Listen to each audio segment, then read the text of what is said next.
Before we get started, make sure to subscribe to the channel and like this video. That way, you'll always stay connected to our stories and never miss the next adventure. Space stations smell weird.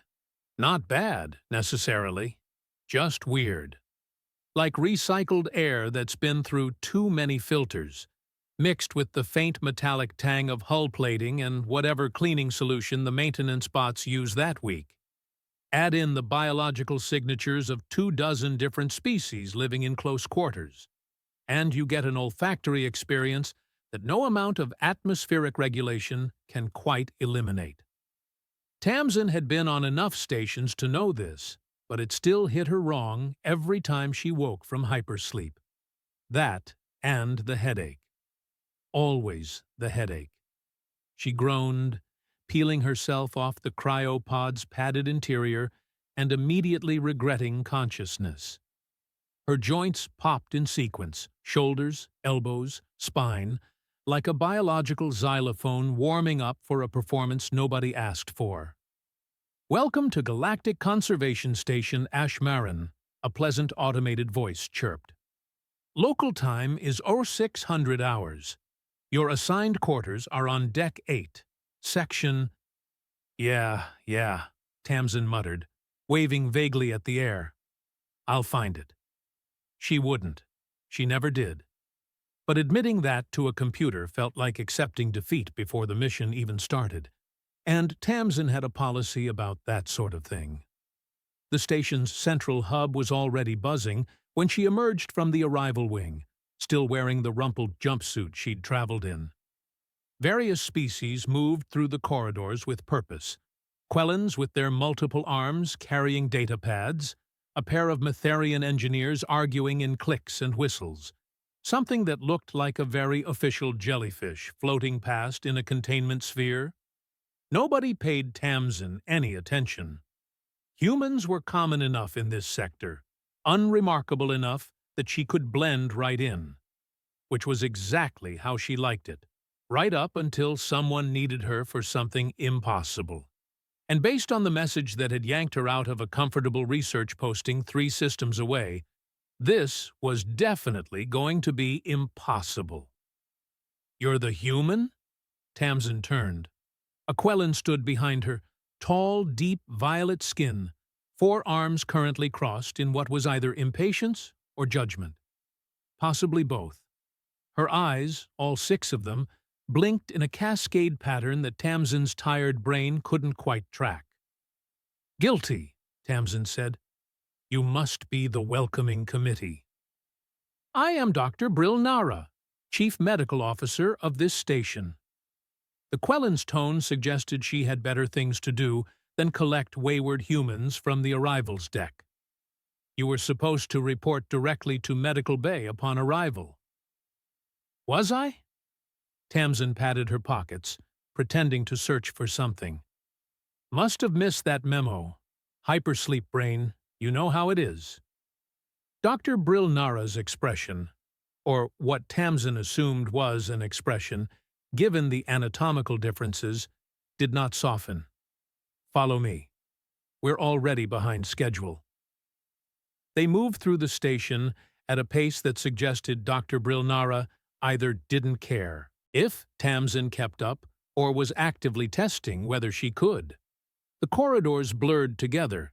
Same sterile white walls, same soft lighting, same occasional potted plant that someone thought made the place feel homier, but really just made it feel like a hospital pretending not to be one. "So," Tamsin said, jogging slightly to match the doctor's stride, "your message was light on details. Something about a patient nobody else can help? A gross oversimplification, but accurate enough." Dr. Brill Nara didn't slow down. "We have a juvenile Ralmoth in critical condition. He's refusing all sustenance, all medical intervention, and all social contact. Multiple specialists have attempted to engage with him. All have failed." "Ralmoth?" Tamsin's brain, still sluggish from cryo, tried to pull up the relevant data. "That's the apex predator species from Ash Marin, right?" thought they were extinct. Functionally extinct, Dr. Brilnara corrected. Fewer than 200 individuals remain in the wild. This cub is valuable, both genetically and symbolically. Tamsin caught the pause, the weight behind it. But you didn't call me here because he's valuable. You called me because he's dying.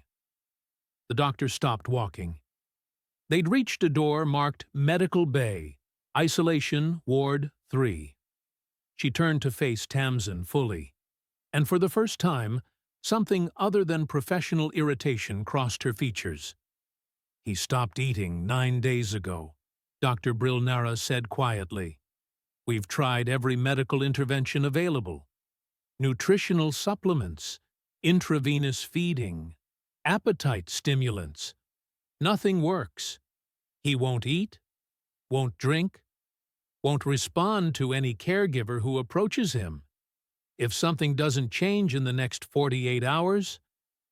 She didn't finish the sentence. Didn't need to. Tamsin felt the familiar weight settle into her chest, the one that always showed up when people handed her their last hope wrapped in fur or scales or feathers and said, "Please." "Why me?" she asked. "I'm a xenobiologist, not a miracle worker. And I'm definitely not a therapist. Your file indicates you've worked with traumatized predator species before. Earth lions, tigers, wolves. Species known for complex social structures and strong trauma responses. The Ralmoth share similar characteristics." Dr. Brilnara's voice took on a slightly defensive edge. "Also, you were the only specialist willing to come on such short notice." "Ah." Tamsin smiled without humor. "So I'm not your first choice. I'm your only choice. Does it matter? Honestly? No, it didn't." Tamsin had never needed to be someone's first choice to show up anyway. "Can I see him?" she asked. Dr. Brilnara touched a panel beside the door.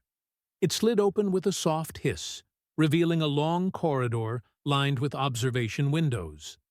Most of the rooms beyond were empty, dark, but at the far end, soft blue light spilled from one chamber. They walked in silence. Tamsin's heart rate picked up.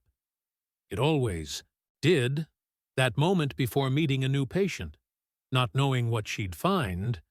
And then they were there, standing before the window, and Tamsin forgot to breathe. The cub was small, smaller than she'd expected, about the size of a lion cub, maybe 20 kilos, curled into the farthest corner of the enclosure. His scales, because Ralmoth weren't furred, she remembered now, were obsidian black, catching the light in ways that made him look almost liquid. A mane of quills ran from his head down his spine, each one tipped with a bioluminescent node that should have glowed bright but currently flickered dull and weak, like dying stars. But it was his eyes that destroyed her. Amber, huge, luminous even in their dimness. And so empty. "His name is Moth," Dr. Brilnara said softly, and Tamsin noticed she'd dropped the clinical tone entirely. The full name is unpronounceable for most species, but that's the closest approximation. "What happened to him?" "Poachers." The single word carried enough weight to crush planets. "They found his family unit, mother, father, 2 siblings, in a protected reserve. Killed all of them. Moth was hidden in a den, too small to be worth the trouble. A ranger patrol found him 2 days later." Tamsin's hands curled into fists. She'd seen this before. Had worked with traumatized animals who'd watched their families die, who carried that weight in their eyes, in the way they moved, in the way they stopped moving. "He watched," she said. Not a question. "We believe so. The rangers said when they found him, he wouldn't leave the bodies. They had to sedate him to transport him here." Tamsin pressed closer to the window. Moth didn't react to the movement. Didn't react to anything from what she could see. Just lay there, curled tight, trembling so faintly she almost missed it. Has anyone tried just sitting with him?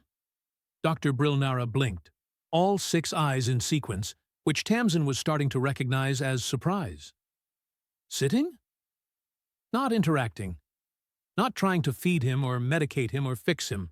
Just being there. That's not a medical intervention. No, Tamsin agreed. It's not. She studied the cub for a long moment, watched the shallow rise and fall of his breathing, the occasional twitch of his quills, the way his claws, retractable, she noted, currently extended, dug slightly into the padded floor. This wasn't a medical problem. Not really. You couldn't cure grief with supplements. Couldn't stitch up trauma with surgical thread. Moth wasn't refusing to eat because he was sick. He was refusing to eat because he'd stopped believing in tomorrow. I need everyone out, Tamsin said. What? Out of the observation areas, off the monitoring feeds. Well, okay. Keep the vitals monitoring on. I'm not completely reckless. But I need everyone to stop watching him. Stop studying him. Stop treating him like a patient. Dr. Brilnara's voice went sharp. Absolutely not. That cub is too valuable. That cub is terrified. Tamsin turned to face the doctor fully. Every time someone walks past, every time a monitor beeps, every time a door opens, he's back there with the poachers, waiting for the next bad thing. You want to help him? Stop making him perform his trauma for an audience. A long silence stretched between them. Tamsin could practically see the doctor's considerable brain working through the logic, fighting against protocol and procedure, and probably a dozen regulations about xenobiological care. Finally, Dr. Brilnara's shoulders dropped. 48 hours, she said. After that, we'll have to resume intervention protocols, with or without your cooperation. Fair enough. The doctor pulled up a holographic interface, fingers flying across controls Tamsin couldn't follow. I'm clearing the observation schedule and muting non-critical alerts, but I'm keeping vitals monitoring active, and if his condition deteriorates, you'll know immediately, and you can drag me out by my ears. Got it. Dr. Brilnara gave her a long look, all 6 eyes focused with unsettling intensity, then nodded. The access code is 4829. Try not to get yourself killed. Juvenile Ralmoth may look fragile, but those claws can shred Duraplast. Noted. The doctor left. Her footsteps echoed down the corridor, then faded entirely, leaving Tamsin alone with the soft hum of life support systems and the weight of a decision she was absolutely not qualified to make. She stood at the window for another minute, gathering herself. Then she punched in the access code and stepped through the door. The enclosure smelled different from the rest of the station. Less sterile, more organic. They'd tried to make it comfortable, she saw. Soft flooring, temperature regulation, even some artificial plants in the corners that were supposed to mimic Ash Marin's native vegetation. Adequate, but ultimately meaningless. A cage was still a cage, no matter how nice the decorations. Moth didn't look up when she entered. Didn't react at all, actually, which was somehow worse than if he'd hissed or growled or shown any sign of awareness. Tamsin moved slowly, telegraphing every motion, and lowered herself to the floor about 3 meters away from the cub. Not close enough to threaten. Not far enough to be indifferent. Just there. She sat cross-legged, let her hands rest loose in her lap, and waited. Time did what it always did when you weren't looking at a clock. It stretched and compressed and lost all meaning. Tamsin's legs went numb around the hour mark. Her back started complaining around hour 2. By hour 3, she was seriously reconsidering every life choice that had led to this moment. The intercom crackled once, Dr. Brilnara checking in, probably. But Tamsin ignored it. After a moment, it went silent. Moth still hadn't moved, still hadn't acknowledged her presence. But something had shifted, some infinitesimal change in the quality of his stillness. He was listening. Tamsin kept her breathing steady, her posture relaxed. She'd learned this technique working with traumatized wolves in the Canadian rewilding program. Predators were wired to detect threat, to read body language like a language they'd spoken since birth. The fastest way to earn trust was to become boring, predictable, safe. So she sat, and sat, and sat some more. Her stomach growled, loudly, embarrassingly, and she almost laughed. When was the last time she'd eaten? Before hypersleep? That was how many hours ago? Math was hard when you were tired and uncomfortable, and emotionally invested in a tiny predator who was absolutely determined to die in the saddest possible way. "I'm starving," she said quietly, more to break the silence than anything. "You probably are too. But I get it. Food feels like admitting you're going to keep going. And right now, that probably feels impossible." Moth's ear, small, tufted, surprisingly delicate, twitched. Tamsin's breath caught. There. That was something. Small, but something. She settled back against the wall, getting more comfortable. This was going to take a while. "I worked with a wolf once," she continued, keeping her voice low and even. "Found her at an illegal breeding facility, kept in a cage about a quarter this size. She'd been there for 3 years. 3 years, and she'd forgotten what pack felt like. What running felt like. What being anything other than afraid felt like." The ear twitched again. Everyone said she was too far gone, too traumatized, that the kindest thing would be to let her go peacefully. Tamsin paused.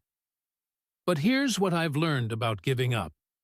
It's really easy to do when it's not your life on the line, when you get to walk away after and feel noble about making the hard choice." She shifted position, grimacing as blood flow returned to her legs in pins and needles. That wolf took 18 months before she'd eat without someone watching. 2 years before she'd let anyone touch her.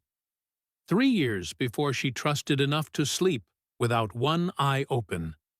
Tamsin smiled, remembering. Last I heard, she was running a pack in the Montana wilderness, teaching her pups to hunt elk. Stubborn thing. Moth's quills flickered, barely, just a momentary brightening of those bioluminescent tips. And then, so slowly she almost missed it, he turned his head. Not much. Maybe 10 degrees. Just enough that one amber eye could see her clearly. Their gazes met.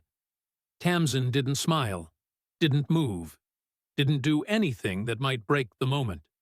She just looked back at him, letting him see her, really see her, and hoped he found something worth trusting.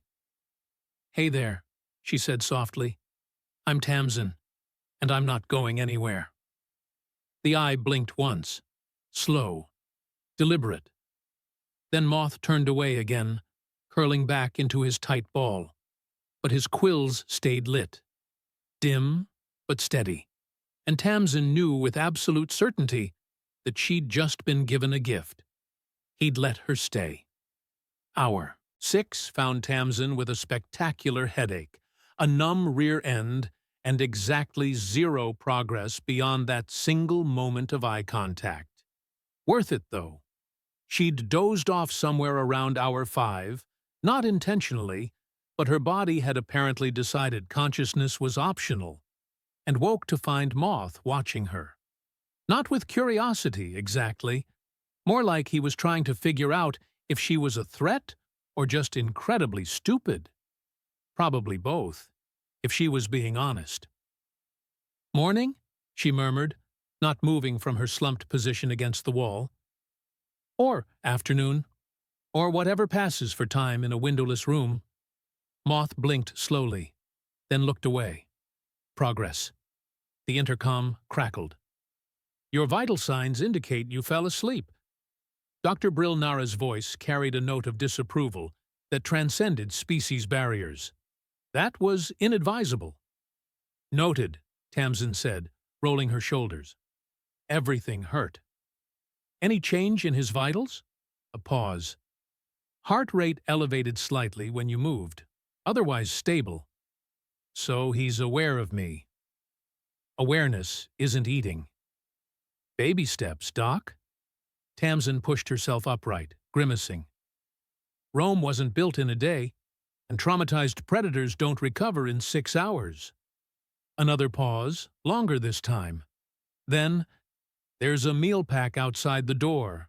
For you, not the patient. Try to maintain your own health while you're busy ignoring mine. The intercom clicked off before Tamsin could respond. She smiled despite herself. Underneath all that clinical disapproval, Dr. Brill Nara was worried. Not just about Moth, about her too. Tamsin stood slowly, making every movement deliberate and unthreatening. Moth's eyes tracked her path to the door, those amber orbs following with laser focus. She retrieved the meal pack, some kind of nutrient paste that claimed to be savory protein blend, but looked like beige despair, and returned to her spot. As she settled back down, an idea struck her. Ridiculous, potentially stupid, the kind of thing that made perfect sense at hour 6 of sitting on a floor with a dying predator cub. She looked at Moth. Really looked. He was watching her with that same intense focus, but something else lurked behind it now. Not trust, not yet, but something adjacent to it. Interest, maybe. You know what your problem is? Tamsin said conversationally, tearing open the meal pack. Well, besides the obvious trauma and grief and loss, your problem is you don't remember how to be alive. Moth's ears swiveled toward her voice. See, when you're that young, and you are young, I can tell, you learn everything from watching. How to hunt, how to play, how to eat. She paused, an idea crystallizing into something solid. How to know what's safe. She pulled out the second meal pack, the one meant for Moth, left by some well-meaning attendant who'd apparently missed the memo about him refusing food. It was different from hers, obviously. Synthesized protein designed to match Ralmoth dietary requirements, which meant it probably tasted like something that had been alive recently. Tamsin unsealed it. The smell hit her immediately. Raw, metallic, absolutely not designed for human consumption. Perfect. You want to know a secret? She said, keeping her tone light and casual. I'm starving, absolutely famished. And this, she gestured with the predator meal pack, this looks amazing. From the observation room, she heard a muffled sound that might have been Dr. Brill Nara choking. Tamsin ignored it. She scooped a small amount onto her fingers, brought it to her mouth, and made a show of eating it. Chewing, swallowing. The whole performance.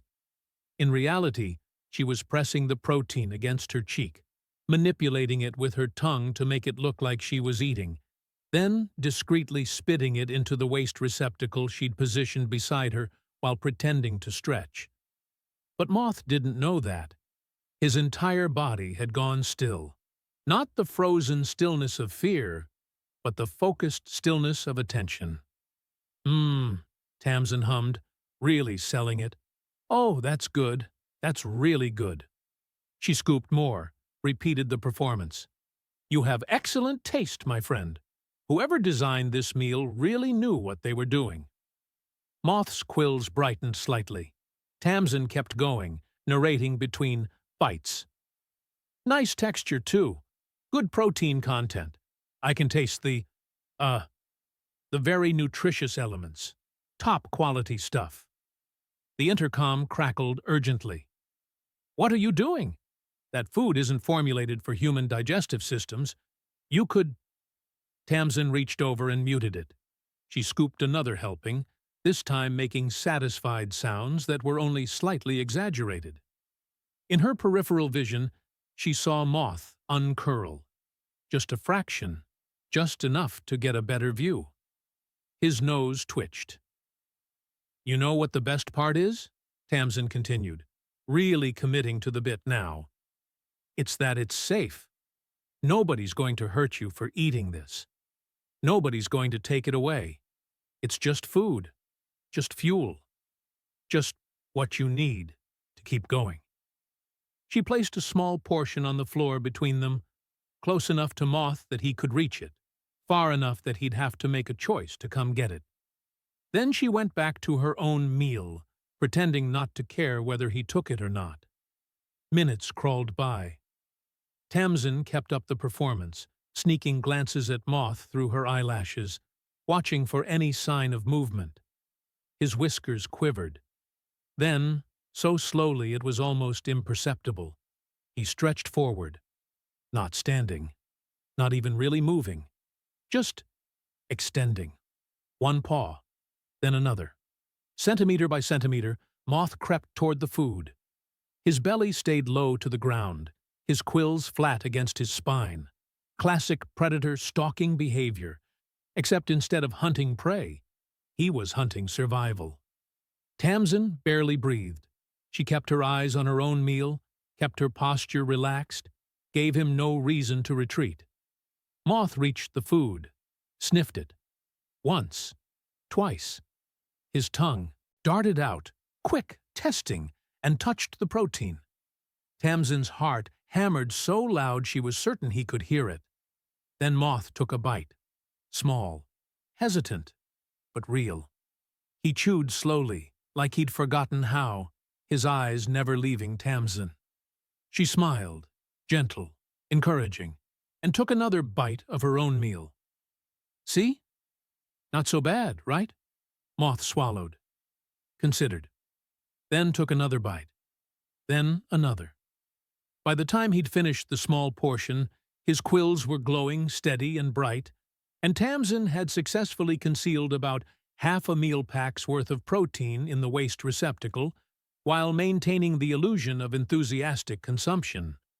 She slumped back against the wall, suddenly exhausted in a way that had nothing to do with physical discomfort. Moth looked at her. Really looked at her. Then he made a sound. Soft, questioning, somewhere between a chirp and a growl. More? Tamsin guessed. Another sound, slightly more insistent. She laughed quietly, pulling out another portion. All right, but this time, I think you can handle it on your own, yeah? She placed it closer to him, still giving him space, but not as much. Moth hesitated for only a moment before eating. This time, he didn't watch her the whole time. This time, he just ate. When he finished, his sides were heaving with something that might have been exhaustion, or might have been the first full breath he'd taken in 9 days. Tamsin gathered the empty containers, stood slowly, and moved toward the door. Behind her, she heard a small sound. She turned. Moth had lifted his head fully, those amber eyes bright and clear. "I'll be back," she promised. "You're not alone anymore." She wasn't sure if he understood the words, but when his quills pulsed once, bright and strong, she thought maybe he understood the meaning. As the door sealed behind her, Dr. Brilnara stood waiting in the corridor, all 6 eyes wide with something that might have been respect. "He ate," the doctor said quietly. "Yeah," Tamsin replied, her voice rough. "He did. That was unorthodox. That was necessary." Tamsin met the doctor's gaze steadily. "Now we just have to keep him going." Dr. Brilnara nodded slowly. "You should rest, and possibly see medical about whatever you just consumed." "I didn't actually eat it," Tamsin admitted. "I'm weird, not suicidal." A sound that might have been a laugh echoed from the Quellen. Then you're smarter than you look. I get that a lot. As Tamsin walked away, her legs shaky and her head spinning with exhaustion, she allowed herself one moment of victory. One meal down. A lifetime to go. 3 weeks later, Tamsin woke to find Moth sleeping against her leg. Not on her, the cub still had boundaries, and honestly, so did she, but close enough that she could feel the warmth radiating from his scales, the gentle rise and fall of his breathing. Progress looked like this: small, incremental, absolutely terrifying in its fragility. He'd been eating regularly for 2 weeks now. Still wouldn't touch food unless Tamsin was present. Still mimicked her eating patterns like he was following some kind of manual only she could provide. But he ate, gained weight, started moving around the enclosure with something approaching curiosity instead of despair. His quills glowed brighter now, not constantly, but in flickering patterns that Dr. Brilnara assured her indicated improving health.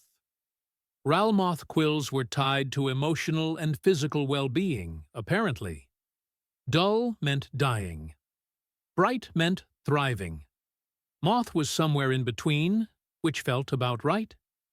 Tamsin shifted carefully, trying not to wake him. Her datapad sat on the floor nearby. She'd been reviewing Moth's case files the night before, falling asleep somewhere between page 30 and 31 of incident reports. Something had been nagging at her, something that didn't add up. She pulled up the files again, scrolling through with one hand while the other rested near Moth, close enough to feel connected but not touching. The incident report from the rangers who'd found him was straightforward enough. Poachers, illegal kill, family unit eliminated, lone survivor recovered. But then there were the older reports, security logs from the conservation zone, patrol patterns, GPS data. Tamsin frowned, cross-referencing timestamps. The poachers had hit the den at exactly the right moment, when the adult Ralmoth would be away hunting, when only Moth and his siblings would be home. That kind of timing wasn't luck. That was information. Her stomach dropped. She pulled up more files, going back months. Every poaching incident in this sector, every close call, every time rangers had arrived just too late, a pattern emerged. Not obvious.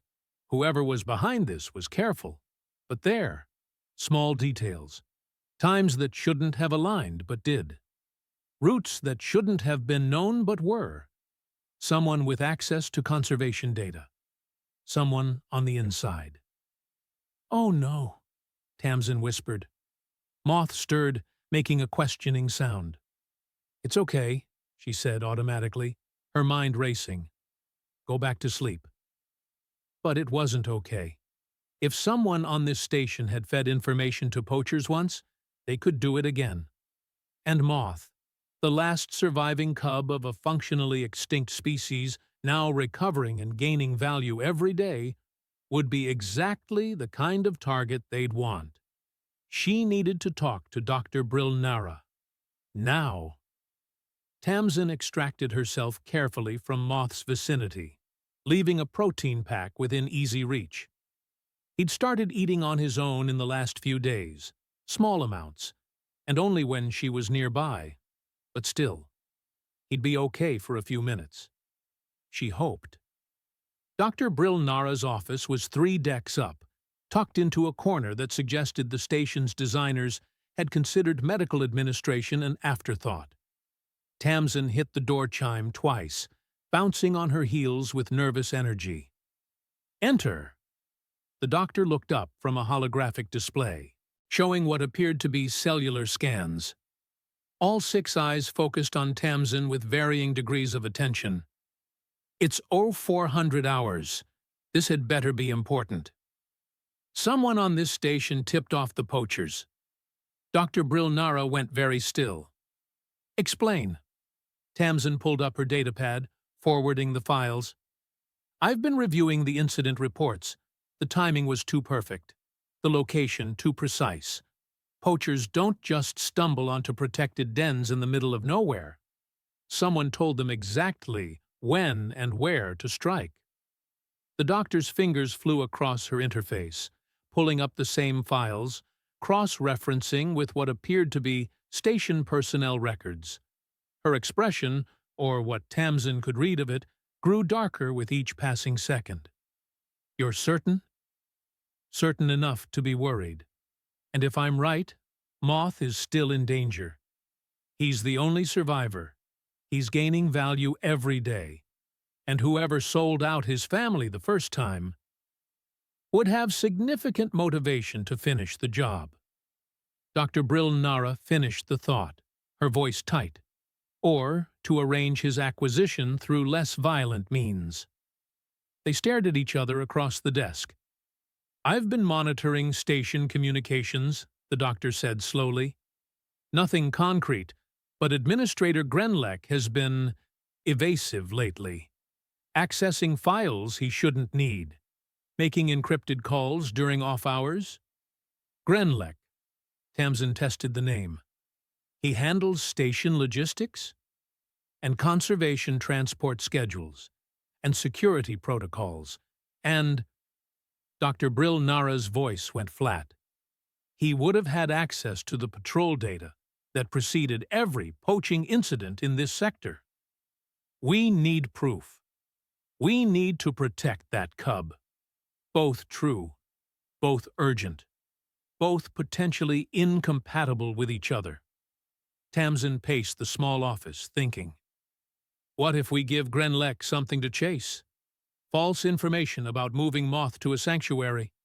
If he takes the bait, tries to contact off-world buyers or mercenaries, we'll have evidence. Dr. Brill Nara nodded slowly.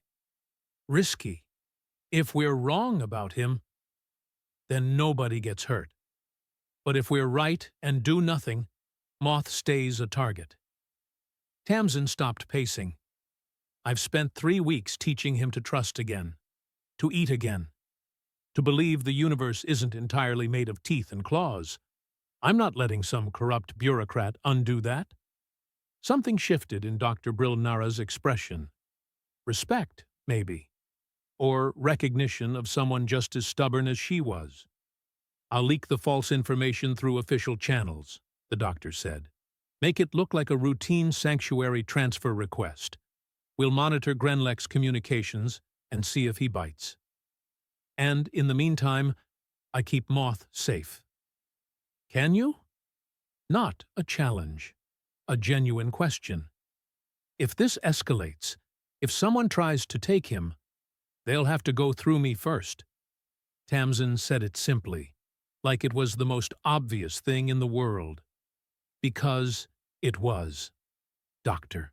Brill Nara studied her for a long moment. Then she stood, all 4 arms moving in what Tamsin had learned to recognize as determined purpose. I'll begin preparations immediately. You should return to the cub. If he wakes and you're not there. Yeah. Tamsin was already moving toward the door. He doesn't handle abandonment well. She made it halfway back to medical bay before the guilt hit. She'd have to prepare Moth to leave. Eventually. Soon, probably. Even if they caught whoever was selling information, even if they secured the station, the end game was always going to be the same.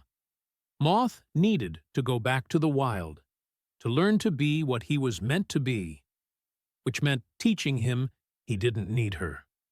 The thought made her chest ache in ways that had nothing to do with physical discomfort. When she returned to the enclosure, Moth was awake and pacing. The anxious kind of pacing that meant he'd noticed her absence. The second the door opened, his quills flared bright, and he rushed toward her, stopping just short of actual contact. A chirp. Insistent. Worried. I know, Tamsin said softly, sinking to the floor. I'm sorry. I had to take care of something. Moth pressed his forehead against her knee, the closest thing to physical affection he'd offered yet. His quills dimmed to a soft glow, the tension draining from his small body. Tamsin rested her hand on his head, feeling the smooth coolness of his scales, the faint vibration of a sound too low for human ears. "You're going to be okay," she promised. "I'm going to make sure of it." Moth made a sound that might have been agreement, or might have been, "I'll believe it when I see it." Fair enough. The intercom crackled. Security channel, which was unusual. "All personnel be advised. Administrator Grenleck has been detained for questioning regarding unauthorized communications. Medical Bay is on lockdown protocol until further notice." Tamsin and Moth both looked toward the speaker. "Well," Tamsin said quietly. "That was fast." Moth tilted his head, questioning. "It means you're safe." She scratched behind his ear, earning a surprised purr. "It means the bad guys don't win this time." But even as she said it, sitting on the floor with a traumatized predator cub who'd learned to trust her through nothing more than showing up and pretending to eat terrible food, Tamsin knew the hard part was still coming. Because winning looked different depending on who you asked. For Moth, winning meant going home, meant learning to hunt, to run, to be wild and free and everything his species was meant to be. For Tamsin, winning meant teaching him all of that, then letting him go. She'd known that from the start, had accepted it even, but knowing something intellectually and feeling it emotionally were two very different things. Moth nudged her hand, demanding more attention. Tamsin smiled despite the ache in her chest. All right. Patience was never your strong suit, was it?" Outside the enclosure, the A station hummed with activity.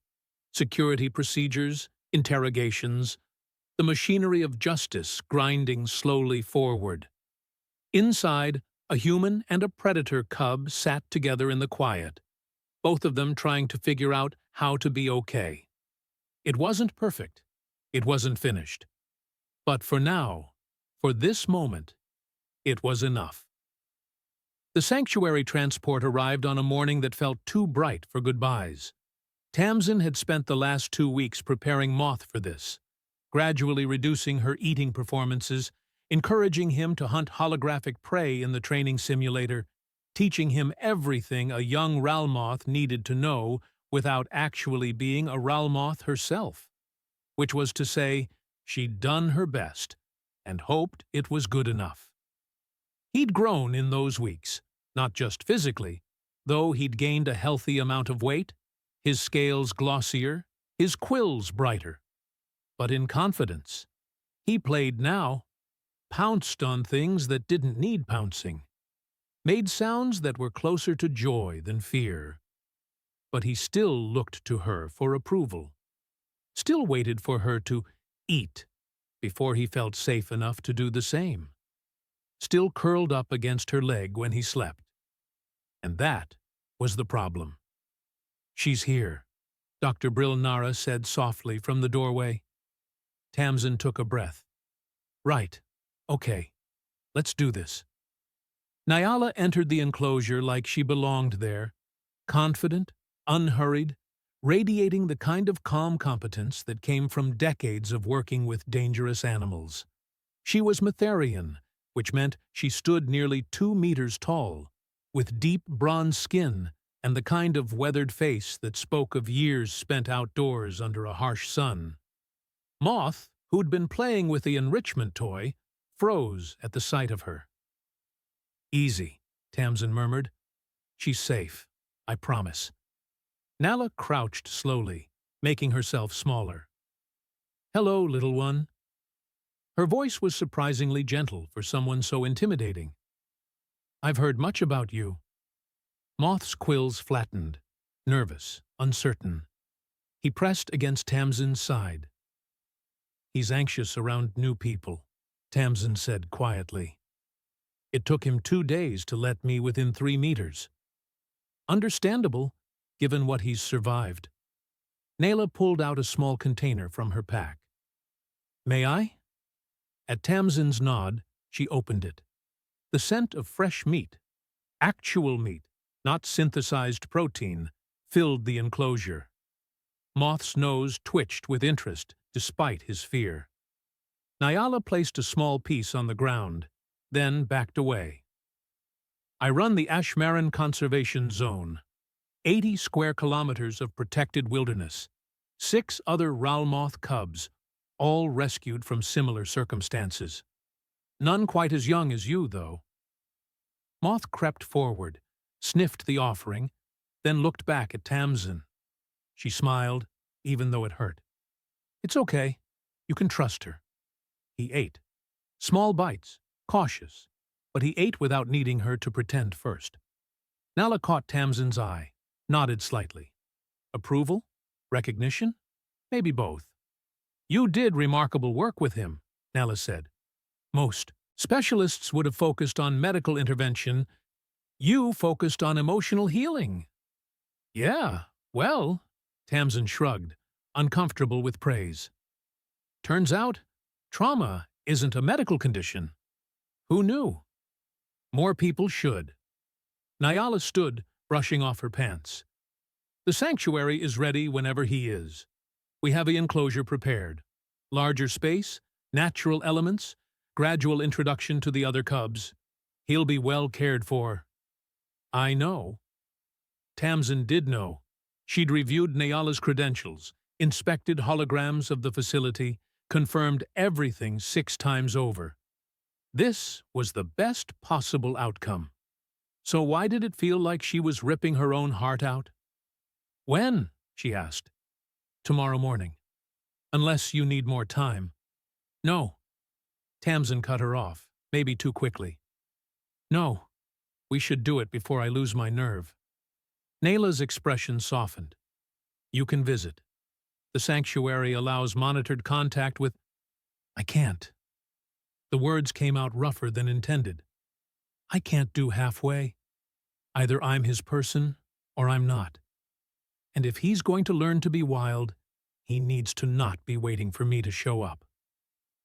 Understanding flickered across Nala's face. She'd done this before, Tamsin realized, had this exact conversation with probably dozens of well-meaning humans who'd gotten too attached. "Then we'll make tomorrow count," Nala said simply. After she left, Tamsin sat with Moth in the quiet. He'd returned to his toy, pouncing and batting at it with increasing enthusiasm. Every few minutes, he'd look over to make sure she was still there, still watching. "Want to learn something new?" Tamsin asked. Moth's ears perked up. She activated the training simulator, a holographic environment that could mimic Ash Marin's terrain. Trees materialized around them, dense undergrowth, the filtered light of a planet she'd never actually visited. "This is home," she said. "Well, your home, where you're supposed to be." Moth approached the nearest holographic tree, sniffed it, then looked disappointed when it didn't smell right. Tamsin laughed despite herself. "Okay, so the technology isn't perfect. But work with me here." She activated a prey simulation, something small and quick, darting between the digital undergrowth. Moth's entire body went tense, predator instincts kicking in. "See that?" Tamsin pointed. "That's food. Real food. The kind you have to catch yourself." Moth crouched, his movements suddenly fluid and graceful. He'd never seen prey before, not really, but his body knew what to do anyway. Genetic memory, probably. The accumulated knowledge of thousands of years of evolution. He pounced, missed. The holographic prey darted away. Moth looked at Tamsin, clearly embarrassed. "Again," she encouraged. "You've got this." They spent the next hour like that. Moth learning to stalk, to time his jumps, to use his claws properly. He was a natural, of course. Predators usually were, once you gave them the chance. By the end, he'd successfully caught 3 holographic targets, and was looking insufferably pleased with himself. "See?" Tamsin ruffled his quills. "You don't need me for this. You've got everything you need already built in." Moth made a sound that might have been disagreement. "You do," she insisted. "You're strong, smart, capable. You're going to thrive out there." He pressed against her side, and Tamsin wrapped an arm around him, memorizing the moment. The weight of him, the warmth, the soft glow of his quills against her skin. "I'm going to miss you," she whispered, "but that's okay. Missing someone means they mattered, means they were worth knowing." Moth's purr rumbled through both of them. That night, Tamsin didn't sleep, just sat with Moth, watching him breathe, occasionally offering food that he now ate without needing her demonstration first. Progress looked like this: a cub who could eat alone, hunt alone, exist alone. Progress meant she'd succeeded. Morning came too quickly, and not quickly enough. Nayela arrived with a transport crate, large, comfortable, designed for minimal stress. Moth took one look at it and pressed against Tamsin's legs. "I know," she said quietly, "but you have to go. You have to learn to be what you're supposed to be." She walked him to the crate slowly, every step feeling like pulling against gravity. At the entrance, Moth stopped, looked back at her with those huge amber eyes. Tamsin knelt, pressed her forehead to his, feeling his quills pulse against her skin. "You're going to be amazing," she whispered. "You're going to run and hunt and play with other cubs who understand you better than I ever could. And someday, maybe you'll have cubs of your own, and you'll teach them everything your family should have taught you." Moth made a small sound. Not quite a cry, not quite a question. "No, I'm not coming with you." Tamsin's voice cracked. "But that's okay. You don't need me to pretend anymore." She guided him into the crate with gentle pressure. He went reluctantly, still watching her, still hoping she'd change her mind. The door sealed, transport engaged, and then he was gone, leaving Tamsin alone in an enclosure that suddenly felt cavernous. Dr. Brill-Nara appeared beside her. "You did well." "Doesn't feel like it." "It never does." 6 months passed. Tamsin took another assignment, an injured Quellen Apex flyer on a station 3 systems away. Another impossible case, another last resort. She was getting good at those. The message came through on a regular afternoon, flagged as personal correspondence from Nayla. Tamsin almost didn't open it, then did anyway, because she was apparently a glutton for emotional punishment. Video file. She hit play. Ash Marin wilderness filled the screen. Real wilderness this time, not holographic. And there was Moth, except he wasn't Moth anymore. He was bigger, stronger, his scales gleaming in natural sunlight, his quills bright and healthy. He was teaching.